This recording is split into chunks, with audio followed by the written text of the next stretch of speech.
Apa orang-orang yang ahli agama, tokoh agama, ada nggak orang yang korupsi? Banyak ya. Banyak pokok. Lah kenapa kok dilanggar? Kalau itu sudah dianggap sakral, dianggap suci, dianggap malati.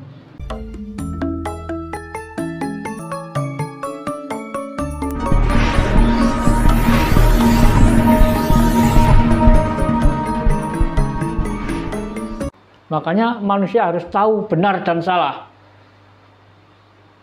Kalau nggak tahu benar ya salah-salah dilakukan, dianggap benar. Contohnya itu, orang Jawa kok hidup di Jawa, lah nggak masalah mengembangkan budaya agama. Tapi kalau hidup di sana, kalau di sini ya jangan loh. Masa sampean punya keluarga diatur orang lain boleh?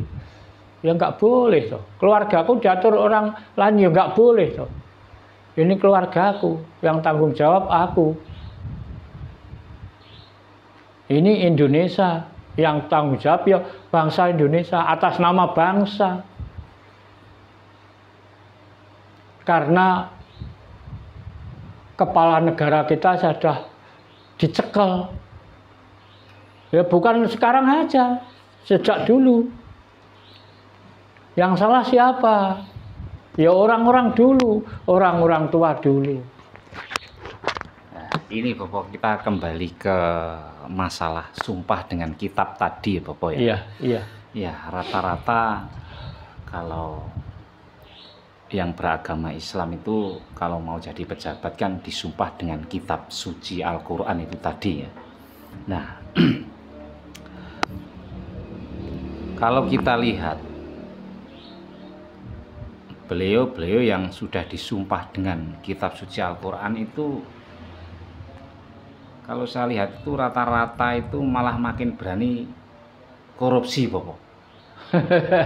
Ya, kan saya sering melihat dengan mata kepala sendiri. Sebab untuk saya pribadi juga orang pemerintahan. Jadi saya sering melihat kalau ada yang jadi pegawai baru itu disumpah dengan kitab itu tadi. Pertanyaannya, kalau toh betul itu kitab suci, kenapa mereka tidak kualat gitu loh? Ya.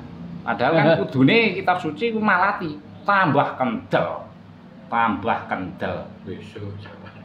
Nah, ini ku Bapak.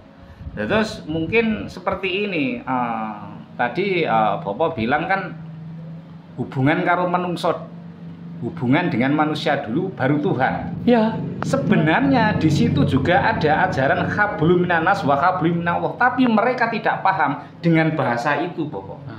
Jadi makanya agama yang mereka ikuti itu mereka merasakan yang paling benar sehingga memandang sebelah mata dengan orang lain kan. Sebab mereka sih tidak mau memahami dan mempelajari, Bapak. Nah, monggo Bapak diluruskan. Maka itulah karena beliau tidak tahu dan tidak mengerti, hanya bisa ngucap, hanya bisa ngomong aja, nggak tahu artinya, makanya nggak bisa melakukannya. Apa orang-orang yang ahli agama, tokoh agama, ada nggak orang yang korupsi? Banyak ya. Banyak, Bapak. Lah kenapa kok dilanggar? Kalau itu sudah dianggap sakral, dianggap suci, dianggap malati.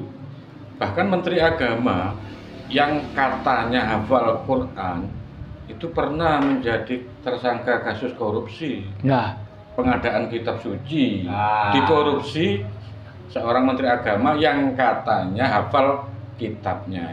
Makanya itu. Berarti beliau beragama tapi tidak berketuhanan. Beda. Nah, orang berketuhanan sudah mencakup semua agama. Tapi orang yang beragama belum tentu sampai menyentuh tentang ketuhanan. Inilah. Makanya jangan pakai pedoman agama. Pakailah pedoman ketuhanan. Sesuai dasar Pancasila. Ya? Sesuai dengan dasar negara bangsa kita. Makanya sudah benar ini. Dasarnya Indonesia Pancasila, sila yang pertama ketuhanan. Ada tanda-tandanya. orang yang benar-benar orang berketuhanan itu ada. Bukan omong kosong. Ayo Indonesia yang bikin kitab, nanti dipakai nyumpah pejabat. Ku nek gak mandi ketok ilatku. Pakai kitab sendiri.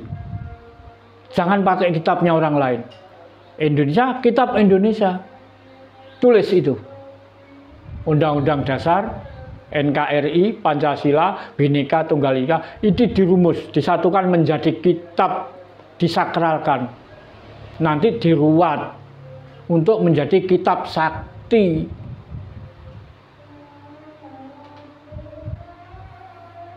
Cuman kalau itu diterapkan, Bobo, itu kan diterapkan khusus di Indonesia. Mungkin mereka itu akan bilangnya begini, loh, ini buatannya manusia. Kalau kitab bukan buatannya Tuhan, firman Tuhan yang mana yang buat Quran? Loh, nggak ada. Alasannya mereka kan nggak ada. Wahyu itu kan firman Tuhan, Bobo. Wahyu firman Tuhan, Quran bukan buatan Tuhan. Kalau bilang Quran buatan Tuhan, kapan? Sejak kapan? Sejak kapan? Tahun berapa? Pedoman Islam. Muhammad lahir belum, Islam belum punya tahun kok. Ayo pakai pedoman tahun apa? Tahun hijrah. Hijrah itu setelah Muhammad lahir. Islam nggak punya, niru-niru itu. Nggak ada.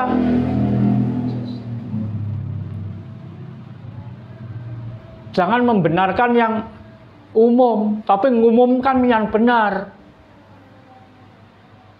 Katanya Tuhan hanya satu. Di mana? Nggak tahu.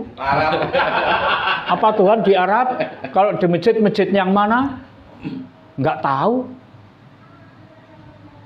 Ayo kalau mau totalan sama saya, 1 lawan 1.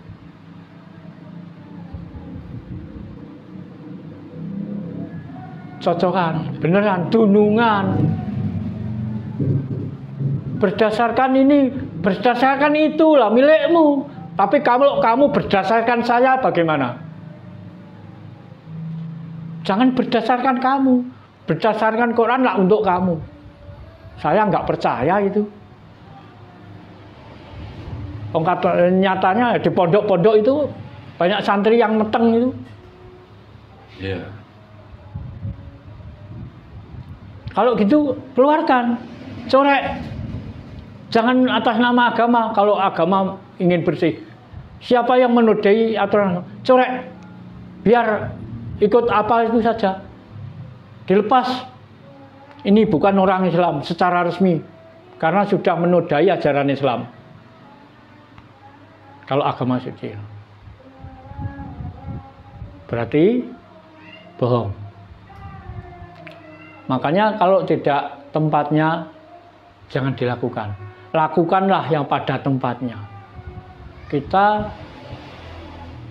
diciptakan sebagai orang Jawa, diutus dadi wong Jawa. Nah kok sing tak lakoni kok Arab, kok Inggris, mengko aku urip ning Jawa. Ini. Saya tidak menjelekkan agama. Karena jelek dan buruk, senang dan tidak senang itu pasti ada sebabnya. Nggak mungkin ada peristiwa tanpa sebab, nggak ada.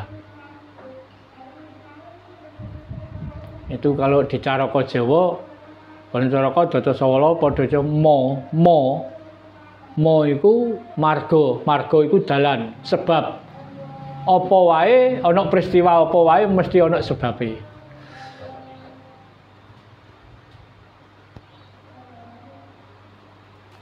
Tidak ada peristiwa tanpa sebab.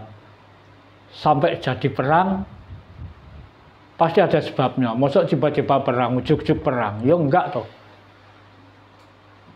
Ya enggak. Itulah Israel, Palestina sekarang berangkat lagi ini Irak nih. Lihat di TV itu. Wah, ada sebabnya. Kenapa pimpinan negara kok nggak cari sebabnya apa, masalahnya apa?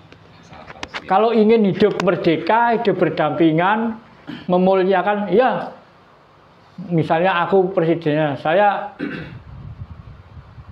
menyerah kalah tapi untuk kemenangan bangsaku, ya nggak apa-apa. Yang penting sekarang perang sudah selesai, tapi syaratnya negaraku jangan diaku.